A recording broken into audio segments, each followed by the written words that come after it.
Halo anak-anak semuanya, bagaimana kabar kalian hari ini? Ibu harap kalian tetap sehat dan tetap semangat dalam mengikuti pembelajaran daring kita. Salam sehat, salam SFD.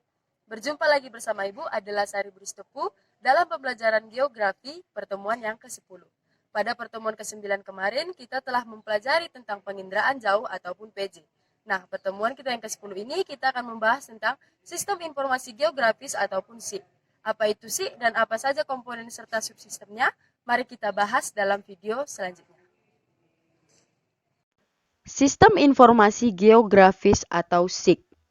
Yang pertama yang harus kita ketahui adalah apa itu SIG, pengertian SIG itu apa. Sebelum kita membahas apa di dalam SIG, kita harus mengetahui apa itu SIG sendiri. SIG adalah sistem yang mengelola database yang berisi data dengan referensi geografis dan memiliki informasi spasial. Masih belum paham? Secara simpel, SIG adalah sistem komputer yang memiliki kemampuan membangun, menyimpan, mengelola, dan menampilkan informasi geografis seperti data menurut identifikasi lokasi dan ditampilkan dalam pangkalan data ataupun database. Yang selanjutnya adalah subsistem dan komponen SIG. Yang pertama yang akan kita bahas adalah subsistem dalam mengelola SIG. Dalam mengelola SIG ini, ada 4 subsistem yang akan kita pelajari. Yang pertama adalah subsistem masukan ataupun input. Yang kedua adalah subsistem penyimpanan dan pengambilan data. Yang ketiga, subsistem manipulasi dan analisis data. Dan yang terakhir adalah subsistem penyajian data ataupun output. Langsung saja kita membahas yang pertama, subsistem masukan ataupun input. Subsistem masukan ataupun input adalah proses pengambilan, pengumpulan, dan pengubahan data ke dalam bentuk digital. Nah, data yang akan dikumpulkan dalam subsistem masukan ini ada 3. Yang pertama adalah data spasial. Data spasial ini merupakan data yang memiliki informasi dan koordinat geografis. Data spasial ini sendiri terbagi menjadi 2. Yang pertama adalah data raster. Data raster adalah data yang diwakili oleh grid yang memiliki nilai dan warna. Yang kedua adalah data vektor. Data vektor yaitu data yang dibentuk dengan titik, garis, dan area. Anak-anak perhatikan gambar ini. Ini adalah contoh dari data raster. Dan yang di bawahnya adalah contoh dari data vektor. Dapat kita lihat data raster ini diwakilkan oleh grid yaitu kotak-kotak itu dan memiliki warna. Sedangkan pada vektor yang ini dapat kita lihat terdapat garis, titik, serta area di dalamnya. Ini adalah data raster dan data vektor. Selanjutnya adalah data atribut. Data atribut yaitu data yang memberikan penjelasan untuk setiap objek ataupun fenomena dalam rupa angka, tabel, ataupun grafik yang berasal dari fitur geografis. Nah, ini adalah contoh gambar dari data atribut, di mana ada objek, yaitu kabupaten yang ada di Bali. Nah, seperti ini gambaran dari data atribut. Yang ketiga adalah sumber data. Sumber data ini terbagi menjadi 3. Yang pertama adalah data lapangan. Data lapangan yaitu data yang diperoleh secara langsung di lapangan. Yang kedua adalah data peta.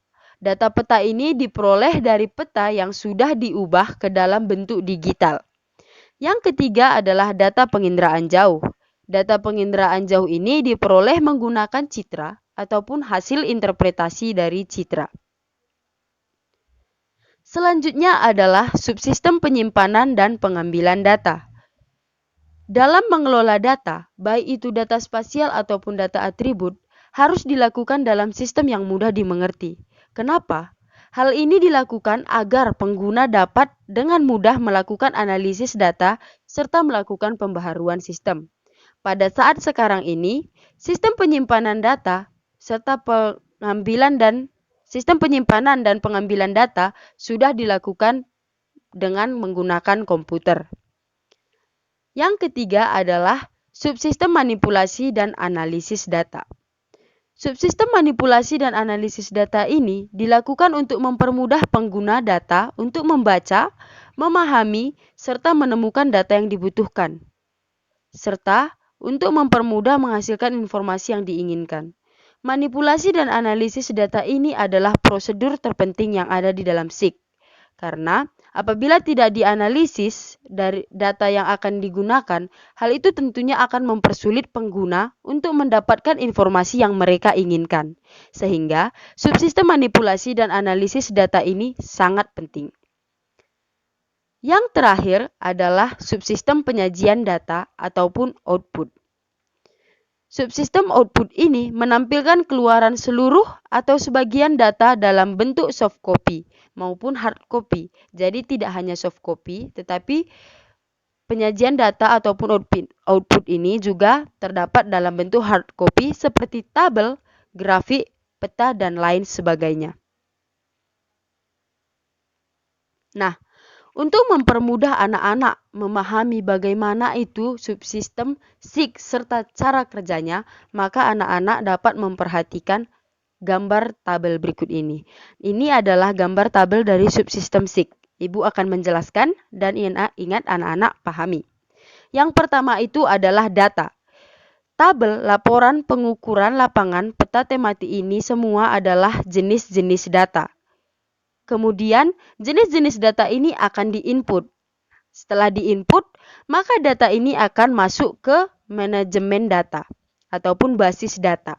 Nah, ketika data ini sudah ada dalam manajemen data, maka akan dilakukan perbaikan, yaitu seperti manipulasi dan analisis tadi. Itu adalah perbaikan yang akan dilakukan pada data, sehingga informasi yang ada pada data tersebut sudah benar dan akan memudahkan penggunanya. Nah, setelah dilakukan perbaikan, maka data-data tersebut akan diproses. Hasil dari pemrosesan data-data tersebut itu akan menjadi output ataupun keluaran dari data-data yang telah diproses sebelumnya. Nah, output ataupun keluaran dari data-data ini dapat berbentuk tabel, peta, laporan, serta soft copy. Nah, ini adalah gambaran singkat bagaimana subsistem serta proses kerja dari SIG ini sendiri. Ibu harap anak-anak sekalian paham bagaimana subsistem serta cara kerja dari sistem informasi geografis ataupun SIG ini. Selanjutnya kita akan membahas komponen SIG. Komponen SIG ini ada 3.